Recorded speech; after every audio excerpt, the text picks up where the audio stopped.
Hello, everybody joining us in person and online, and welcome to the women's basketball portion of On Campus Media Day. We're going to start off with senior guard Faith Alston and junior guard Emily Carver, and then we will have Coach Angel Ellerkin following that. So we are going to start with questions. We're going to open the floor. Ethan Smith, the Appalachian. Question for both of you. Over the offseason, what did y'all do to try to improve to get ready for this season? Well, I think this offseason, when we came back in the summer, we focused a lot on individual development before focusing on team development and making sure individually we're developing our games to be able to bring that type of play into our offense. So for me, main focus for me was just to work on my three, get it really more consistent, because a lot of people know me as just like a driver. As soon as I come off the screen or I'm going downhill, I'm going to drive. But it was a main focus for me to focus on my three and get that super consistent so that they kind of have to play off of me and they can't really, I guess, like guess what I'm doing. Yeah, I would say personally for myself, like I was working a lot on like becoming a 3-level scorer, so working on my paint pool and like just the mid-range area, more so in the paint though. And then like as a team, we worked a lot on like fourth quarters. We did a fourth quarter Friday, just working on finishing that fourth quarter because that was something we struggled with last year. For Emily, you obviously were named preseason all-conference in the Sun Belt. Can you just talk about your reaction to finding out you received that honor? It was cool, but I mean, I just like to focus on the season, you know, like preseason honors, like they don't mean too much. It's what you do after the season, so just put in the work in throughout the season. Great. Any further questions?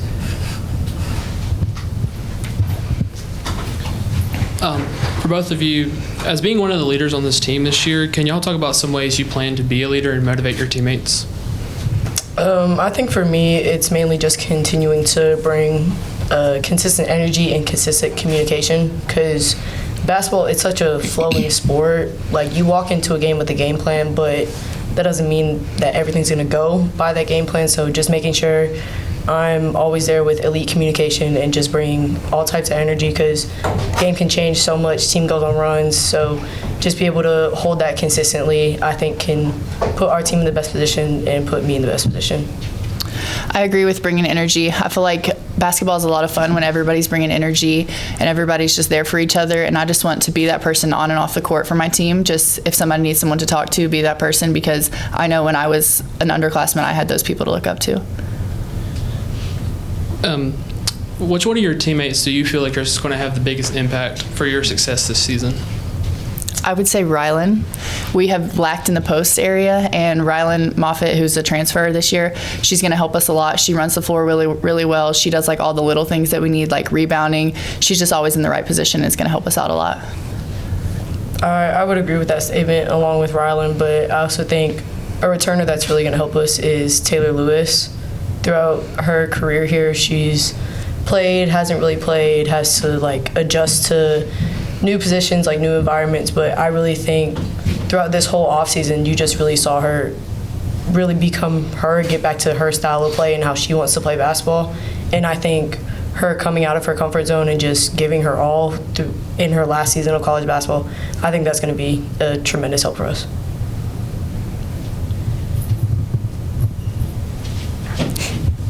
Hi, Noah Cornelius, App TV. So there's 3 freshmen, 5 sophomores, and obviously there's juniors and seniors on the team as well. So while there's a lot of fresh blood, there's also some experience on the squad. How do you navigate bringing that all together? I guess I should ask the head coach that question too. But as players, how do y'all mesh together? I would say like in the postseason, we had a really good postseason with the people that were here, and we kind of knew going into this season what we wanted to do, how we kind of wanted to set the standard coming in. And so just like not letting any of that waver when we come in, just letting everyone know what the standard is, how practice is going to look, how games are going to look, and just not letting that waver. I would agree with the point on just keeping the same standard, and also we're so much of a family. We have such of a family environment. Like, I consider this team, like this coaching staff, like all these people, my second family. So bringing these new people in, bringing returners, we just have to make sure that we're keeping the same family feel, and knowing that just because you're younger, you're older, you have experience, you don't have experience, you're not any different than anybody else that's on the floor right now. Like, everybody's the same. We're all working together to reach one goal, to basically do everything together. So I think that's really important to make sure that there's just an open family feel so that everybody feels welcome and nobody feels like they're an outsider. Yeah, kind of along those lines, like, you know, as you talk about family feel, you know, on the court, like, obviously you're not thinking about, okay, this is a family, but, like, how does it translate onto the court, if you can say that in any way? On the court, I think it translates to we're holding each other accountable.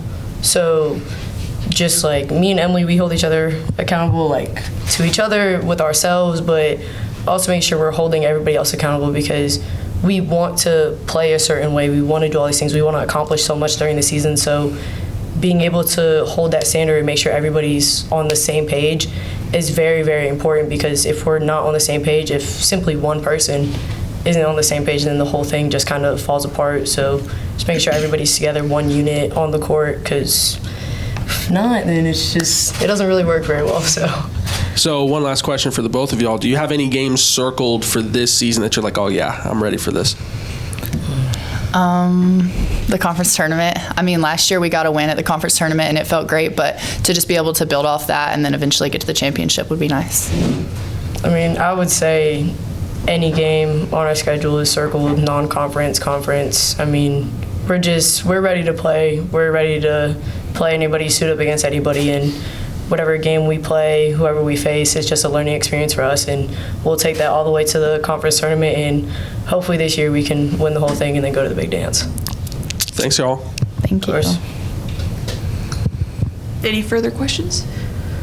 All right, thank you, Faith and Emma. Yep. Up next, Thank we you. will have head coach Angel Elderkin. All right, now we're joined by head coach Angel Elderkin. She will be entering her 10th season at the helm of the App State women's basketball program. And Coach, if you'd like to take it away with an opening statement, and then we'll open the floor to questions. Great. You've obviously had the opportunity to hear from two of our returners this season, in Emily and Faith. Really excited about our group. We actually returned 9 players from last season, season that we went 11-20. They kind of alluded to our off season and taking those 9 core that were returning, doing a little bit of an autopsy of what do we need to do. You guys had kind of asked of what do we got to do in this off season to improve, and I think two words really resonated, and it was trust and toughness. And so a lot of our postseason was building the trust with those 9 players, establishing fourth quarter Fridays to build toughness, and through those tough times we also build trust, because that's where you truly build it in the foxhole. And then we were ready to infuse, our 6 new players. So I really like where our team is at. I think last season we were right there. That's why we coined fourth quarter Fridays. We were in a lot of games. We lost, it had to be at least 10 by 10 or less points.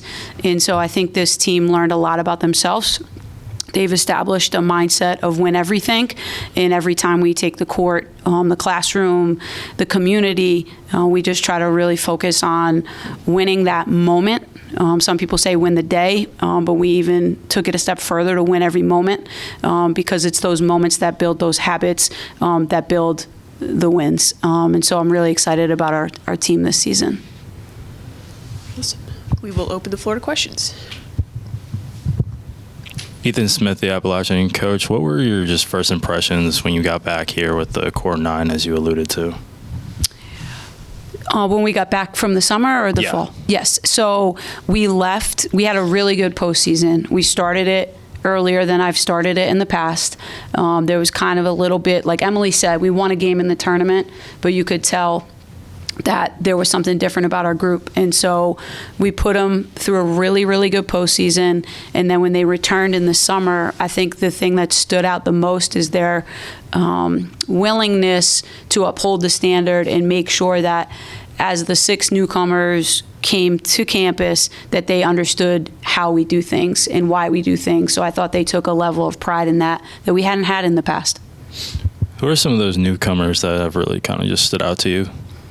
So we, at the end of the season, like every other college program, we went into the portal. We looked at junior college, and we identified who our players spoke about in Rylan Moffitt. Her brother actually is on the football team here. She was somebody that we have known for the past 2 years. This was a place I think that she wanted to call home. And throughout the season, when we had a void in rebounding. My staff said, we think we have that player for you, coach. And so got on the phone with her, and we got her to commit. And she has been impactful since the moment she stepped on campus, not by her play, but like who she is as a person, her character. And then we also brought in Jamani Ingram, who I've had a long-standing relationship with in terms of recruiting her out of high school. She went to Winthrop, thought about her again out of the portal. Then she went junior college, and then this moment and this time was just right for the two of us. And so she joined us, and so those were two really, really key pieces. And then we went in the portal and we added Samantha LaFawn, who was attractive because of her size, her strength, and she played in the league. And so she comes to us with experience of playing in the Sun Belt because she was at Marshall. So those were three kind of key pieces that we added late, in addition to our freshmen that we added in the early signing period, Mackenzie Drought and Lexi. Can you just talk a little bit about the schedule for this season? Like, what kind of stands out to you, and kind of what went into building this schedule? The Sun Belt has come up with a strategic plan for scheduling women's basketball. They want more than ever, and we do too, to put two teams in postseason play. And so a lot of that has to do with how you schedule in the non-conference. And so they kind of gave us a set of parameters. They've set up a MAC and Sun Belt challenge, which automatically gives us a home non-conference game, because when you start to study scheduling, home games are really, really important. So it gets us an automatic home game, and then it gets us a quality opponent on the road. And so through the assistance of the Sun Belt, we try to create a schedule where we feel as though, we could win 70% of those games. Now, that's nice to say in November, but then you don't know who people get in the portal, so there's not an exact science to it. But so those were some things that went into just the holistic approach, and then getting our team an opportunity to play in a tournament, and it just so happens to be in Puerto Rico, was also really nice. We have not had that luxury of being able to experience something like that with our team, but I also think, take Puerto Rico out of the equation. Anytime you can play back-to-back with your team, you prepare them for Pensacola. And then my mission is always to try to keep our non-conference as regional as possible, so we can continue to recruit the state of North Carolina. And in recruiting, it becomes important that their families get to see them play. And then in addition, we like to take some of our kids home along the way if we can.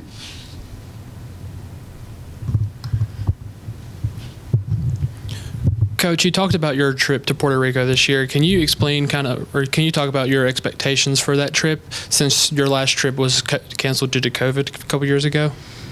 Yeah, the biggest expectation I would have, number one, travel safely, get there, okay, all together.